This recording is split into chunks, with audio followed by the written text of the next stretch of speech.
நியாய பிரமாணங்களையும் கர்த்தர் சொன்ன வார்த்தைகளையும் அவர்கள் சொல்லி வைத்ததை நாம் பார்க்கிறோம்.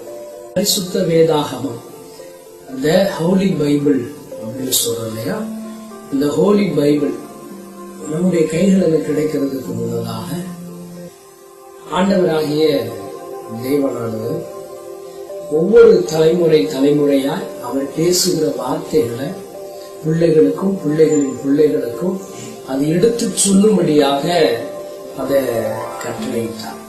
பிறகு அவர்கள் களிமண்ணுல அதை எழுதி வைத்தார்கள். அதாவது களிமண்ணை காய வைப்பாங்க, அதில் அவர்கள் எழுதி அவர்களுடைய மொழிகளில் எழுதி அது வைத்ததை வேத பண்டிதர்கள் சொல்லுகிறத பார்க்கிறோம். பிறகு மோசே காலத்துல பார்க்கிறோம், அந்த பாறையை செதுக்கி உளியில வைத்து கல்வெட்டுகளாக, நம்ம நாட்கள்ல கூட அது இன்னைக்கு வரைக்கும்